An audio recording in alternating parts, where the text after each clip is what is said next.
વાતો કરવાની તો આપણને બધાને મજા આવતી હોય છે, પણ આજે મારે વાત કરવી છે કારખાના મૂવીની સ્ટારકાસ્ટ તરફથી. સો લેટ્સ સી કે આજે હું કોને મળવાની છું ને કેટલી બધી વાત કરવાના છે.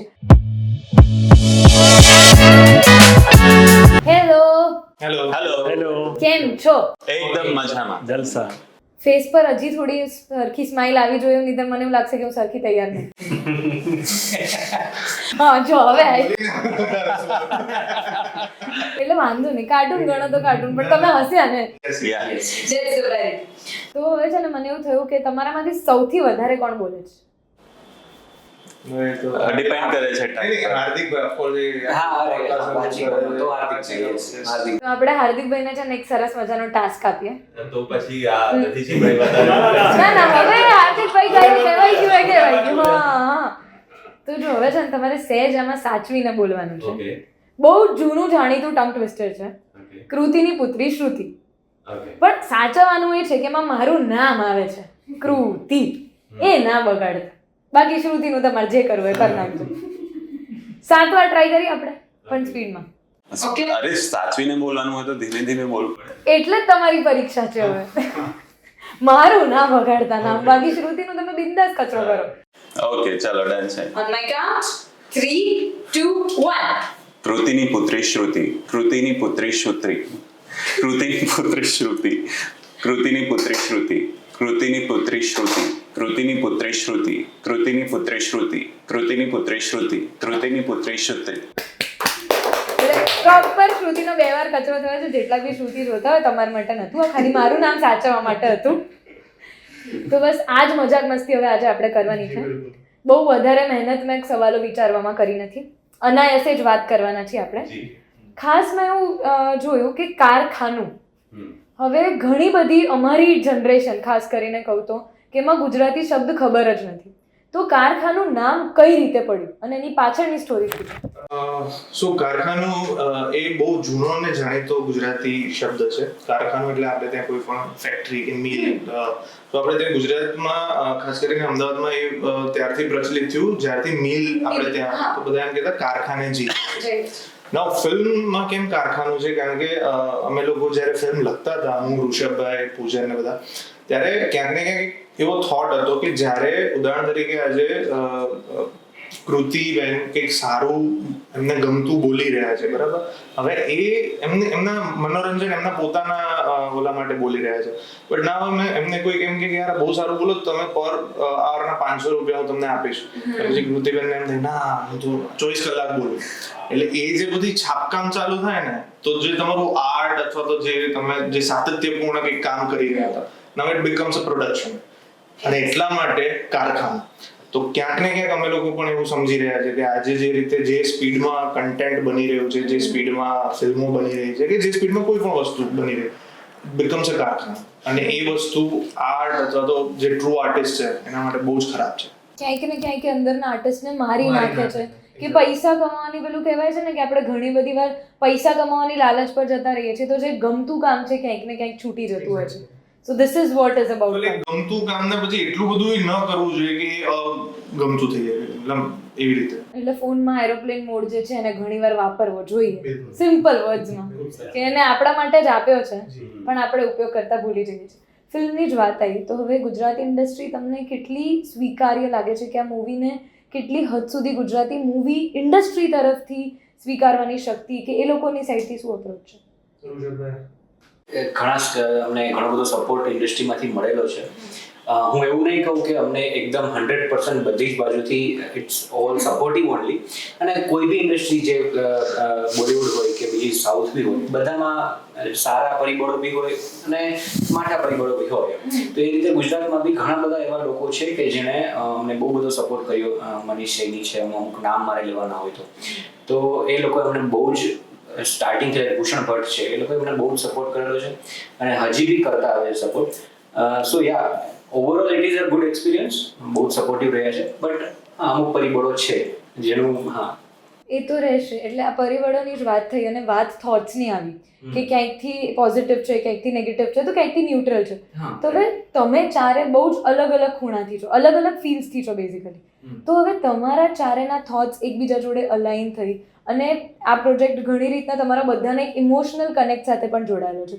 તો એ તમે કઈ રીતે મેચ કર્યું કે ક્યાં ડિફરન્સીસ આવ્યા હતા, ક્યાં થોડુંક આમ એવું હતું કે ના આ વ્યક્તિ અગર આ વાત કહે છે તો આની માનવી જ પડશે કે આ 100% એમાં સાચું હશે? તો અમારે ત્યાં અમારું જે મર્કટ બ્રોઝ પ્રોડક્શન છે ત્યાં સંપૂર્ણ જે આખી કોઈ પણ ડિસિઝન લેવાય છે એ બહુ જ તમે સમજો ને કે લોકતાંત્રિક રીતે લેવાય છે. અમે 4 મિત્રો છીએ જે આ ફિલ્મના એકચ્યુઅલ પ્રોડ્યુસર્સ છે, અને અમારા કોઈ પણ ડિસિઝન જ્યારે લેવાતા હોય, ઉદાહરણ તરીકે કાસ્ટિંગ હોય કે ડબિંગમાં કઈ આ ડાયલોગ બોલવો છે કે નહીં, ત્યાંથી લઈને ઘણી બધી એવી વસ્તુ કે જે માર્કેટિંગ છે કે અત્યારે PR થઈ રહ્યું છે, દરેકમાં અમારા ચારેયનો સહમત હોય ત્યાર પછી એ વસ્તુ થતી હોય છે.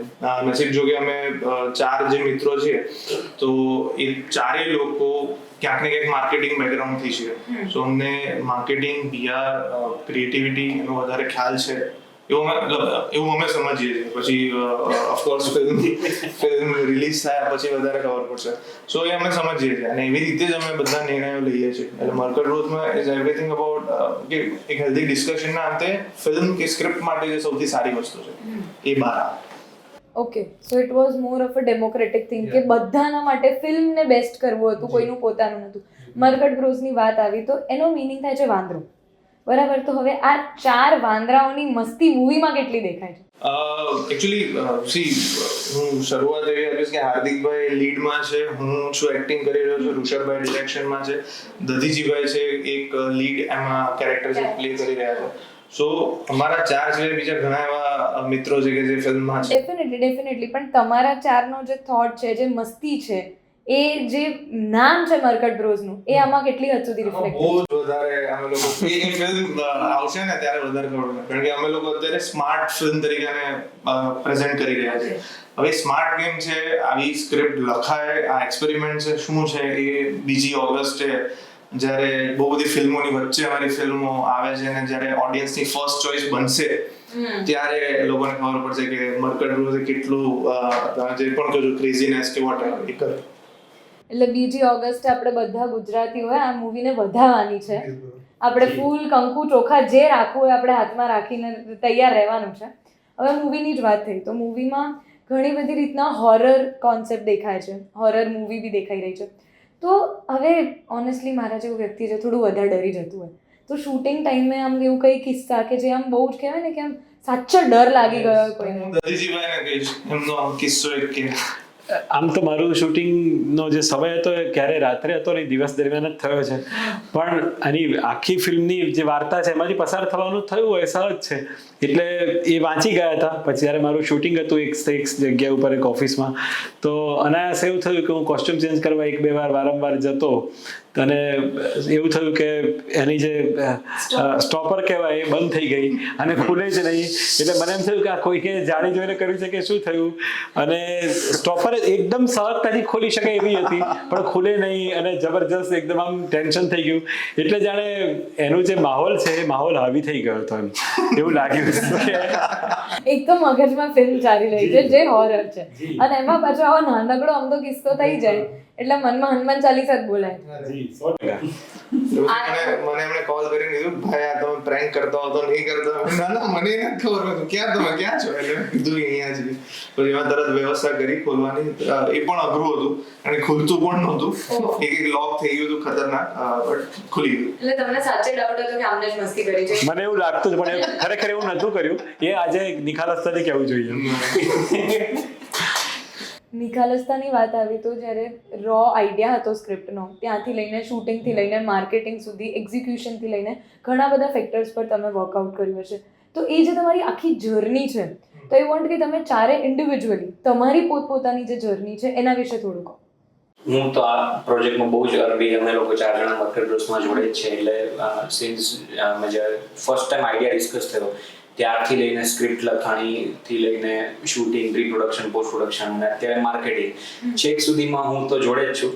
એટલે it was like a film school for every one of us in fact, કારણ કે અમે લોકો ક્યાંય ફોર્મલ ફિલ્મ એજ્યુકેશન નથી લીધું. અમે જે પણ શીખ્યા છે એ એક્સપેરિમેન્ટ કરીને શીખ્યા છે. અમે શોર્ટ ફિલ્મ્સ અને એડ ફિલ્મ્સ બનાવીને શીખ્યા અને પછી ફીચર ફિલ્મ જ્યારે આવી so it is a completely different experience all together. So as a producer કયા જાતના બેરિયર્સ આવે છે, આ બધી વસ્તુ અમને ઓન સેટ રિયલ લાઈફમાં એકચ્યુઅલમાં શીખવા મળી. So I would say it was a roller coaster ride, પણ બહુ જ મજા આવી. અમે એક ક્ષણને એન્જોય કરેલી છે. એમાં તમે ફિલ્મ સ્કૂલ અને રોલર કોસ્ટર લઈ લીધું એટલે આ બે વર્ડ એવા છે કે જે બહુ જ ક્લિયરલી આઈડેન્ટિફાઈ કરી દે છે કે તમે કેટલું શીખ્યા છો ને કેટલું તમે જીવ્યા છો. સર એકચ્યુઅલી હું બહુ બહારથી જોવાવાળો માણસ રહ્યો છું, ફિલ્મ મેકિંગથી માંડીને માર્કેટિંગ સુધીનું, કારણ કે હું આમાં પરફોર્મ કરી રહ્યો છું. બાકી જે વસ્તુ આ ત્રણેય જે પૂજનભાઈ હતા, પાર્થ એન્ડ ઋષભભાઈ, they all were so dedicated to their work. એમણે સ્ક્રિપ્ટથી માંડીને કયો એક્ટર શું પરફોર્મ કરશે થી માંડીને કયા એક્ટર પર શું શોભશે થી માંડીને એના પછી ફિલ્મ પછી કયો એક્ટર શું કરશે એ બધું જ એમણે નક્કી કરી રાખ્યું હતું. હું 17 વર્ષથી થિયેટર કરી રહ્યો છું, 2007 since I am doing it. And ફિલ્મમાં પહેલી વાર હું પરફોર્મ કરી રહ્યો હતો ત્યારે એક એવો ડર હતો કે હું ક્યાંય ઓવર ન કરી દઉં, બીકોઝ થિયેટરમાં થોડુંક લાઉડ હોય. એન્ડ એ કામ પણ એમણે બહુ સારી રીતે સુપેરે નિભાવ્યું. ઋષભભાઈ કંટ્રોલ પાર્ટ નથી મજા આવી રહી, સહેજ 2 દોરા નીચે લો, સહેજ 3 દોરા નીચે લો, સહેજ 1 દોરો નીચે લો, સહેજ. સો અનુભવ આખો આ જર્નીનો બહુ સરસ રહ્યો. રાતના અમારા શૂટ રહેતા હતા, રાતના 2-3, અને ઉનાળાનો થોડોક સમય હતો એટલે ગરમી ચોક્કસથી લાગે ને કારખાનું એટલે પરસેવે રેપ છે. કોસ્ચ્યુમ એક જ હોય અમારી પાસે અને એવામાં મચ્છર, કારખાનું હતું એટલે મચ્છર તો ઢગલો ઉભરાતા હતા. એટલે જ્યારે તમારો સીન ન હોય, તમારે જ્યારે બેસવાનું હોય ત્યારે તમારે ખાલી મચ્છર મારવાના.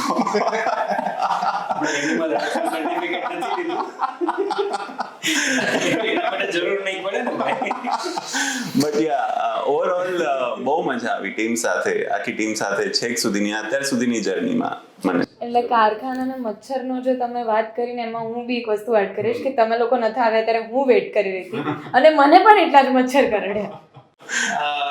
અનફોર્ચ્યુનેટલી આ કારખાનું નથી એટલે મને જે અનુભવ થયો હજી બી સ્પોટ્સ તો છે. અને થેન્ક્સ ટુ ઉનાળો નથી બહુ એટલું બચી ગયું. યા. અને એમના જેટલું નહીં જ થયું હોય.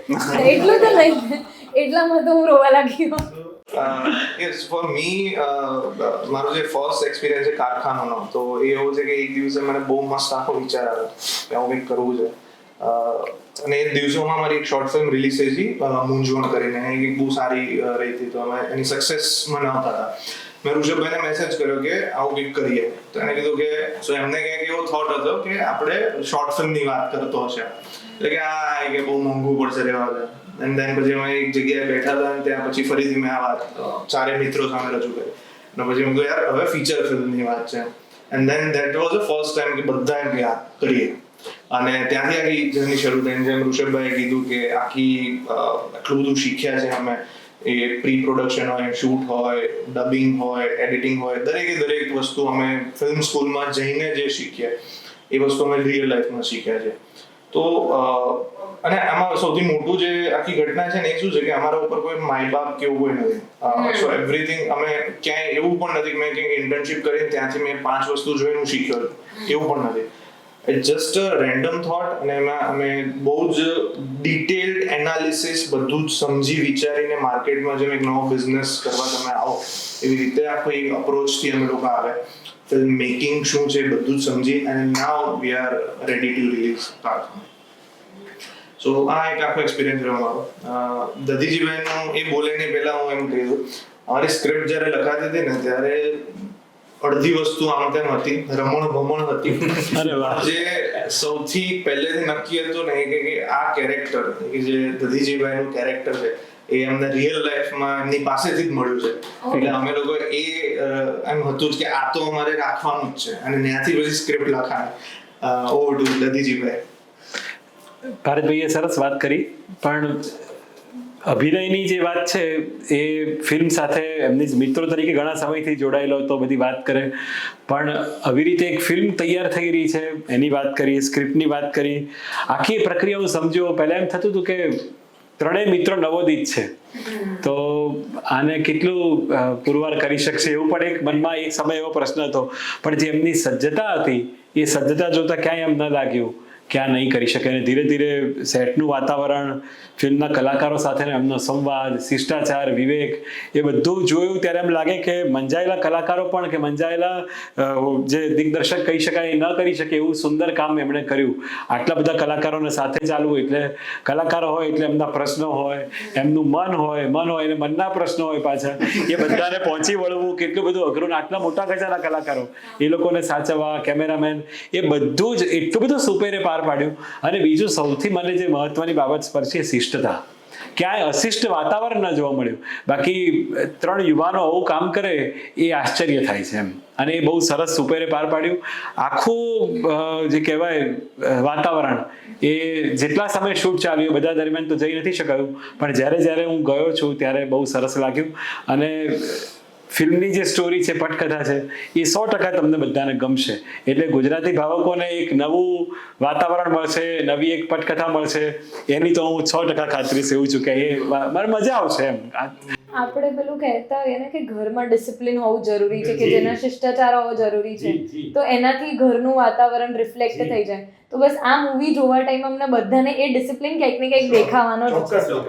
કારણ કે તમે અગર આટલા એફર્ટ્સ એમાં નાખ્યા છે, આટલું બધું મેન્ટેન કર્યું છે, તો એ ડેફિનેટલી સમથિંગ એવું છે કે જે વર્થ ઇટ છે.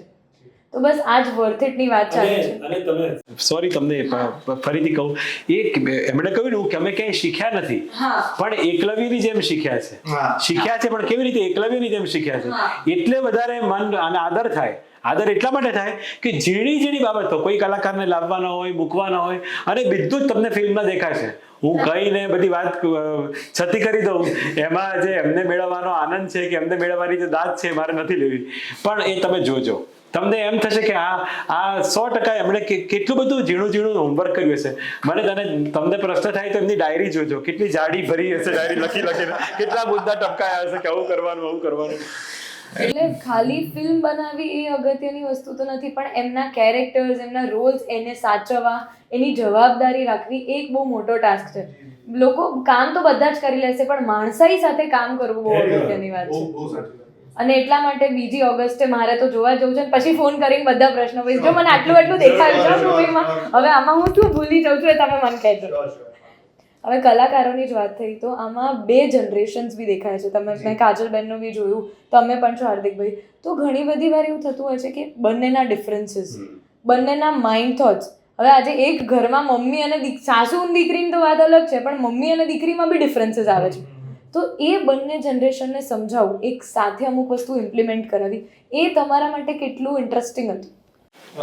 સો ફોર અસ હું એવું કહીશ કે જે પીઢ કલાકારો છે એમાં કાજલ આંટી, અર્ચન કાકા છે, મકરંદભાઈ છે, પ્રલય રાવલ દાદા છે, રાજુ બારોટ છે. હવે આ જેટલાના નામ લીધા ને એ બધા જ કેવા છે ખબર કે બધા ભાઈબંધ બની છે તમારા. સો સેટ ઉપર, કારણ કે એ પણ આટલા વર્ષોથી કામ કરે છે અને એમને જ્યારે એમ દેખાય ને કે આ છોકરાઓ બહુ પ્રોપર વસ્તુ કરી રહ્યા છે, તો એ તમને 2 વસ્તુ હેલ્પફુલ થાય અથવા તો 2 વસ્તુ નવી શીખવા મળે એ રીતે એ લોકો પોતે પ્રયત્ન કરતા.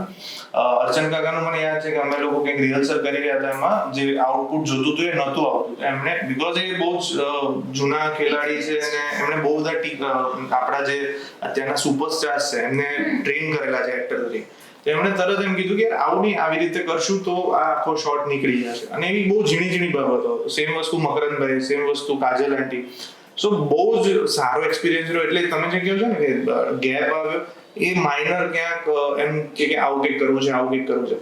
At the end of day અમારે જે રિઝલ્ટ જોતું હતું ને એઝ અ ડિરેક્ટર, ઋષભભાઈ વધારે બોલશે આના ઉપર, પણ એમને જે રિઝલ્ટ જોતું હતું એ અમને મળતું હતું. તો એવું નથી થયું કે નહીં જ થાય આ વસ્તુ, કે આમ જ નહીં થાય. સો એ નથી થયું મારી સાથે. ડિફરન્સ ઓફ ઓપિનિયન બહુ બેસ્ટ તરીકે નીકળ્યા છે એવું કહી શકીએ. અને ઇનફેક્ટ હોવા પણ જોઈએ. મને એવું લાગે જો ડિફરન્સ ઓફ ઓપિનિયન ના હોય ને તો પ્રોડક્ટની ઇમ્પ્રુવમેન્ટનો સ્કોપ જતો રહે. સો કોઈ બી સેટ ઉપર લેટ્સ સે કોઈ એક માણસ આવી જાય કે એનું જ ચાલે છે, he is not listening to anyone, I personally consider કે ડેફિનેટલી કોઈ સેટ ઉપર એક માણસ છે ને એ ગુંડો હોવો જોઈએ. ગુંડો ઇન ધ સેન્સ કે that person is the ultimate authority, but એ જો એવું છે કે ભાઈ હું કરું એમ જ થશે બટ મારે કોઈનું સાંભળવું નથી, then the product will deteriorate. કારણ કે એ માણસની એક થિંકિંગ એક લેવલની હોય. નાવ જ્યારે તમારી જોડે બહુ સિનિયર કલાકાર છે અને પ્લસ યંગ કલાકારો બી છે, બંને લોકો કામ કરે છે, બંનેના ખુદના એક ઓપિનિયન હોય છે. તમે સાંભળો એને અને પછી એ ઓપિનિયન તમારા વિઝન પ્રમાણે કઈ રીતે મેચ થાય. જો એમાં બેસતું હોય તો એક્સેપ્ટ કરો, નથી બેસતું તો ઓકે, તો તમારો વે છે એને કન્ટિન્યુ કરો. ઘણા બધા જે ચેન્જીસ છે એ એક્સેપ્ટ થયેલા છે. ઘણા બધા ચેન્જીસ એક્ટિંગ વાઇઝ પોર્ટ્રે થયેલા છે. એ તમે જ્યારે જોશો ઓન સ્ક્રીન, અને ઇનફેક્ટ ડબિંગનો એક બહુ મોટો મસ્ત એક ઇન્સિડન્ટ છે, કારણ કે ઓન લોકેશન ઇમ્પ્રોવાઇઝેશન થતું હતું. હા, જે એક્સપિરિયન્સ કલાકાર હોય મકરંદભાઈ છે, તો એ બધા વર્ષોથી એક્ટિંગ કરે છે, તો એણે કોઈ સીન ઓન સેટ ભજ્યો હોય, ઇમ્પ્રોવાઇઝ કરેલો હોય, અને એ ઇમ્પ્રોવાઇઝેશન વાળો સીન હોય એનું જ્યારે ડબિંગ કરવાનું આવે, સો હી વોઝ લાઈક, જ્યારે ડબિંગમાં એ જોતા હતા ને કે યાર તમે લોકોએ મને ઇમ્પ્રોવાઇઝેશન માટે કીધું, મેં કરી નાખ્યું, પણ હવે આને મારે ફરીથી રિપીટ કરીને ડબ કરવું એટલું અઘરું છે. અને એ સીન એને લીધે આજે ઇમ્પ્રોવાઇઝેશન્સ છે એને લીધે જ અમારી જે પ્રોડક્શન, અમે લગભગ 4 ટેસ્ટ સ્ક્રીનિંગ કરી ચૂક્યા છે ઓલરેડી. અમે લગભગ 90 થી 100 જણાને આ ફિલ્મ ઓલરેડી બતાવી દીધી છે, અને એ બધાનો યુનેનિમસ એક રિસ્પોન્સ એવો હતો. એક તો ડેફિનેટલી યુનિક કોન્સેપ્ટ છે, બહુ જ અદ્ભુત ફિલ્મ છે, એ બધું તો હતું જ. એના સિવાય એક રિસ્પોન્સ એવો હતો કે તમારી ફિલ્મ છે ને બહુ જ ઓનેસ્ટ છે. અમને એવું નથી લાગતું કે આમાં કોઈ એક્ટિંગ કરી રહ્યું છે, અમને એવું નથી લાગતું, બહુ ઓનેસ્ટ ફીલ આવે છે અમને. So that was because of the improvisations and all that things. એટલે એ તો બાય ડિફોલ્ટ રહેવાનું છે કે ઇમ્પ્રોવાઇઝેશન પછી જે સોય દોરામાં ડબિંગમાં લેવા પડે છે એ લોચા પડે છે. તમે વાત કરી ગુંડાની, તો ફિલ્મમાં શોર્ટમાં ગુંડો કોણ હતો મને એ કહો પહેલા તો. હવે શોર્ટમાં નહીં, સેટ ઉપર યુઝ્યુઅલી સેટ ઉપર એક માણસ હોય કે જે ડિસાઈડ કરતું હોવું જોઈએ. અધરવાઇઝ કેવું થાય કે જ્યારે 5 જણ છે, લેટ્સ સે પ્રી પ્રોડક્શનમાં તમે સલાહ લો બધું બરાબર છે, but on set it's always like on the flow બધા હોય છે. તો એમાં એક માણસે કીધું એટલે પછી એન્ડ ધેટ્સ ઇટ. એમાં પછી કોઈ આગળ ઓવરટેક એને ના કરે. અને આઈ વુડ સે એ બાબતમાં આ લોકોએ મને એટલી ફ્રીડમ આપી હતી કે આઈ કેન બીકમ ધી ગુંડો. સો યસ, તમે ગુંડા હતા બરાબર. મને ઇન અ વે એકચ્યુઅલી એ પણ નહીં એમના એક્સપ્રેશન્સ. એટલે કેમ તમે ડરાઈ ગયા? અરે જબરજસ્ત. એક એક્સપ્રેશન તો બતાવવું પડે. આ થોડુંક એટલે મને ખબર પડે કે હું સ્કૂલમાં કેટલું ટીચરને જોયા છે કે આમ કોઈ પાત્ર એમનામાં પ્રવેશી જતું એવું લાગે. એકાદ એક્સપ્રેશન તો એકાદ એક્સપ્રેશન. એને માટે કશું જ નથી કરતા. હું આપી દઉં એમના એની જગ્યાએ રૂમાલ છે ને, તો મને છે ને એટલે આમ કઈ શોર્ટ ચાલતો હોય ને તો પછી આમ જોવે, પછી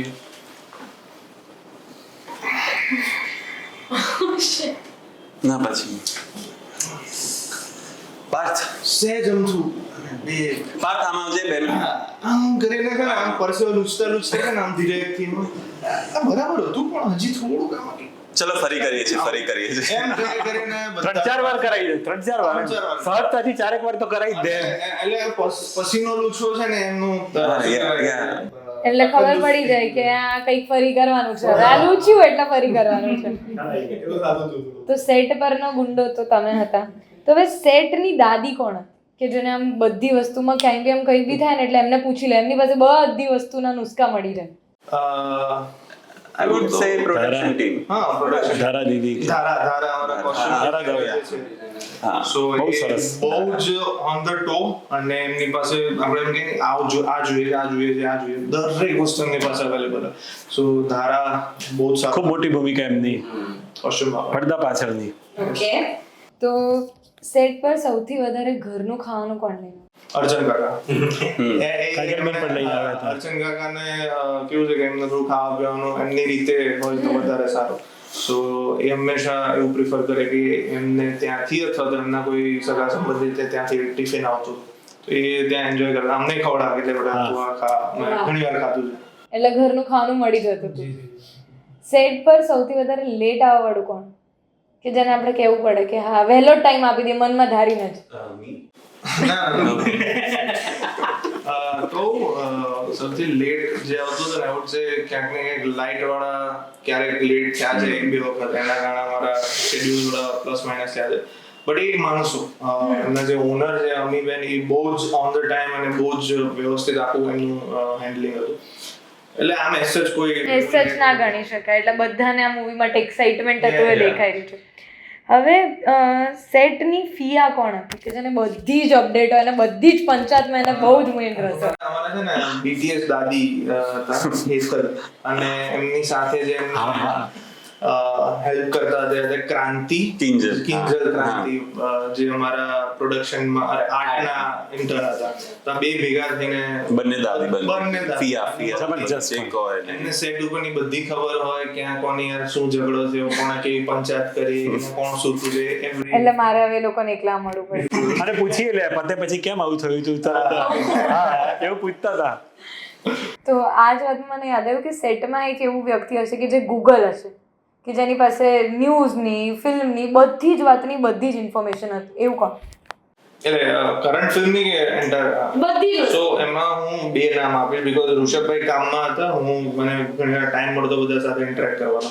સો મકરનભાઈ અને અર્ચન કાકા, આ બે જ્યારે ભેગા થાય ને એટલે પછી તમારે બોલવાનું બંધ કરી દેવાનું, કાન ખુલ્લા કરી દેવાના. એટલું બધું તમને જ્ઞાન મળશે કે, અને એકચ્યુઅલ સારું જ્ઞાન કે જે તમને બહુ હેલ્પફુલ થશે. બધે એટલા બધા એક્સપિરિયન્સ છે, એટલા બધા અનુભવથી લઈને એટલા બધા પોતાના થોટ્સ છે કે જે તમારે સાંભળવા જોઈએ. યસ. તો આ તો આપણે સેટની, ફિલ્મની ઘણી બધી વાત કરી. હવે મને એવું થયું કે થોડુંક ગુજરાતી અને ઇંગ્લિશ આપણા બધાના વર્ડ્સમાં, વોકેબ્લરીમાં આવી જાય છે. તો હવે આપણે થોડુંક એનાથી જ કંઈક ટાસ્ક કરીએ. તો આપણે શરૂઆત કરો. આ દાદી ચીઠી. તો તમારે બોલવાનું છે 1, પછી 2, 3, 4, 4. So it's 1 Gujarati, English, Gujarati, English. Okay? Start કરીએ. 2, 3, 4, 5, 6, 7, 8, 9, 10, 11, 12, 13, 14, 15, 16, 17, 18, 19, 20, 21, 22. 23. 24. 25. હવે સિક્વન્સ તૂટશે ને એટલે મજા આવશે. હાર્દિકભાઈ તમે સ્ટાર્ટ કરો. 1, 2, 3. અરે મારે 3 બોલો. તો હવે મને એવું થાય છે દરીજીભાઈ પાસે તો બીજો એક ટાસ્ક કરાવવો જ નથી, કારણ કે એ તો આમ ફટ લઈને કરી દેશે. હવે હાર્દિકભાઈ તમને 30 સેકન્ડ મળશે. 30 સેકન્ડમાં તમારે એક પણ ઇંગ્લિશ વર્ડનો ઉપયોગ નથી કરવાનો. કોઈ પણ ટોપિક પર તમે બોલી શકો છો. મૂવી લઈ લો, તમારી કોઈ વાત લઈ લો, પણ એ 30 સેકન્ડ માટે કોઈ પણ ઇંગ્લિશ વર્ડ નહીં, ફક્ત ને ફક્ત Gujarati. Okay? On my count 3, 2, 1. ગામવાળા કહેતા હતા કે રોજ રાત્રે અહીંયા ભૂત.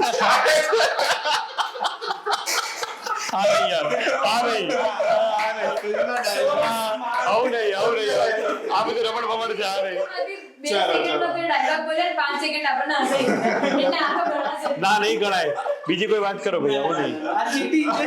ના ચીટિંગ કરતા હે તું. એક રૂલ આપણે ઇન્વર્ટેડ કોમામાં એડ કરી દઈએ કે કારખાનો કોઈ પણ ડાયલોગ ના હોવો જોઈએ, મૂવીનો કોઈ પણ ડાયલોગ ના હોવો જોઈએ. એ પણ બહુ સ્માર્ટ, બહુ જ સ્માર્ટ. હવે આપણે સ્માર્ટ મૂવીમાં કામ કરીને સ્માર્ટ થઈ ગયું. ક્યાં બાત છે. હવે આપણે શીખવાનું છે. ચલો, ઓન માય કાઉન્ટ 3, 2, 1. એક બહુ જ મોટું જંગલ હતું. જંગલમાં એક વાંદરો રહેતો હતો. વાંદરો ખૂબ કૂદતો હતો. એનો એક પરિવાર હતો જેમાં ખૂબ બધા નાના નાના વાંદરા હતા. ત્યાં એક દિવસ એક પરી આવી. પરીને જોઈને એક નાના વાંદરાએ પૂછ્યું, પરી પરી તમે અહીંયા કેમ આવ્યા છો? તો પરીએ કીધું કે બેટા હું તો તારા માટે એક મસ્ત મજાનો લાડવો લઈને આવી છું. પરી હા પરી પરી ગુજરાતી છે? હા. અચ્છા ઓકે કન્ટિન્યુ સોરી. પેરી ઇંગ્લિશમાં આવે. અચ્છા સોરી. એ પણ અમને નહોતા જ એમનું થઈ જ ગયું હતું. complete જ હતું. એક પરી હતી. એ તો એ બોલી રહ્યા હતા એટલે મેં કીધું બોલવા દો એમને. ઓલમોસ્ટ 45 સેકન્ડ જેટલું તમે બોલ્યા છો.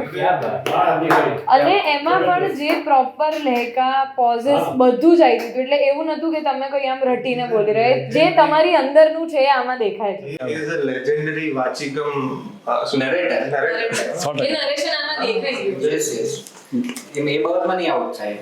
Okay, હવે બસ આ કોણ ક્યાં આઉટ થશે મેં જાણી લીધું એટલે અમારી નવી ગેમ બધાય વિચારીને રાખવી પડશે કે જેમાં પુશઅપ નહીં કરાવવાની પણ મગજથી પુશઅપ કરાવવાની છે. તો બસ આ જ હતી આજની આપણી બધી જ વાતો, બધી જ મજાક.